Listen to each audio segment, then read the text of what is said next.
প্রথম স্টেপ যেহেতু আমার অ্যাপিয়ারেন্স অ্যাড করা, তো কিভাবে আমি অ্যাপিয়ারেন্সটাকে অ্যাড করব সেটা আপনারা দেখবেন। অ্যাপিয়ারেন্স অ্যাড করতে গেলে এটার প্রচুর ফ্লেক্সিবিলিটি আছে। যেমন আপনি যদি মনে করেন আমি শুধু একটা ফেসে অ্যাপিয়ারেন্স অ্যাড করব, সেটা করতে পারবেন। অথবা আপনি যদি মনে করেন যে আমি একটা, এখানে যেমন এক্সট্রুড বস করা হয়েছে দুইটা, যে কোনো একটাতে আমি এখানে অ্যাপিয়ারেন্স অ্যাড করতে চাই, সেটাও আপনি করতে পারবেন। এটা আপনার টোটালি আপনার উপর ফ্লেক্সিবিলিটি আছে।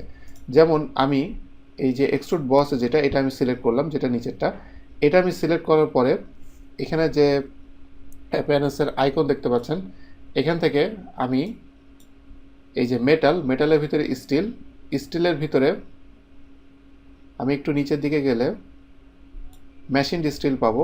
এটাতে আমি জাস্ট ডবল ক্লিক করলে এটার ভিতরে এটা অ্যাসাইন হয়ে গেল।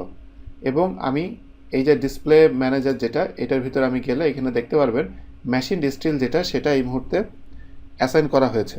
এবং কোনটা অ্যাসাইন করা হয়েছে, এটা প্লাস সাইনে দিলে এক্সট্রুড বসের ভিতরে অ্যাসাইন করা হয়েছে, সেটা আমি এখান থেকে দেখতে পাচ্ছি। তবে কাজ করার সময় যখন আপনি অ্যাপিয়ারেন্স নিয়ে কাজ করবেন, সবচেয়ে বেস্ট প্র্যাকটিস হলো এইটা আপনি এখানে পিন দিয়ে রাখলে সবচেয়ে বেটার, কারণ আপনার এটার বেশিরভাগ সময় দরকার হবে।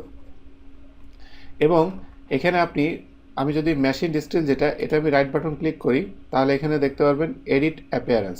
এখান থেকে আপনি এডিট করতে পারবেন। বাট এখানে আমি আরেকটা অ্যাপিয়ারেন্স আমি অ্যাড করব। যেমন আমি যদি মনে করি যে এই সারফেস এবং এই সারফেস, এই দুইটা সারফেসে শুধুমাত্র আমি অ্যাপিয়ারেন্সটাকে আমি অ্যাড করতে চাই, তো এই দুটো আমি কন্ট্রোল চাপ দিয়ে ধরে দুইটা আমি সিলেক্ট করলাম।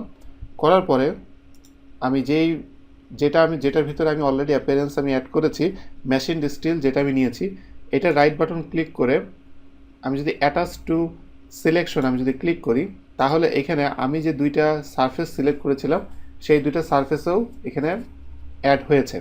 তো এখানে টোটাল দেখা যাচ্ছে এক্সট্রুড বস, ফেস 1, ফেস 2, এই তিনটা জায়গায় এই অ্যাপিয়ারেন্স অ্যাড হয়েছে। আপনারা যদি দেখেন তাহলে দেখবেন এটার ভিতরে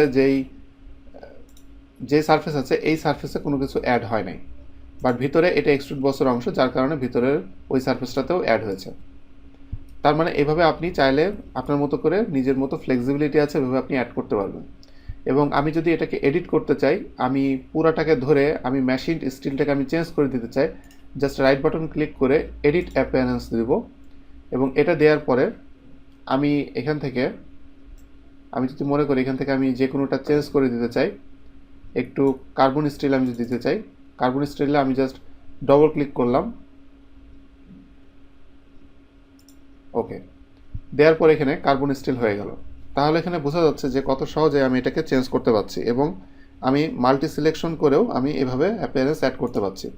এবং এটাতে আমি আবার এডিট অ্যাপিয়ারেন্সে গেলে বাম দিকে আরেকটা জিনিস লক্ষ্য করবেন, সিলেক্টেড জিওমেট্রি, কী জিওমেট্রি এখানে সিলেক্ট করা হয়েছে এবং জিওমেট্রি আপনি কীভাবে সিলেক্ট করতে পারবেন।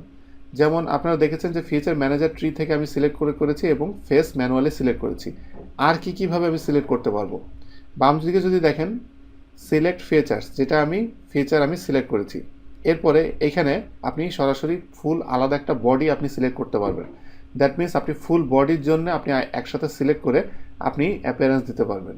এরপরে শুধু সারফেস, যেটা সারফেসের উপর দিতে পারবেন, অথবা শুধু ফেসের উপর দিতে পারবেন, ফেসটা আমি আপনাদেরকে অলরেডি দিয়ে দেখিয়েছি। অথবা এখানে শুধু পার্ট, যেটা ফুল পার্ট ফাইলের ভিতরে 3-4টা বডি একসাথে থাকতে পারে, সবগুলোর জন্যই একসাথে সেই অ্যাপিয়ারেন্সটা নিয়ে নেবে।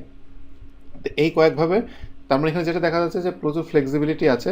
এই ফ্লেক্সিবিলিটির মাধ্যমে আপনি অ্যাপিয়ারেন্সগুলো চাইলে এখান থেকে আপনি খুব সহজেই অ্যাড করে দিতে পারবেন।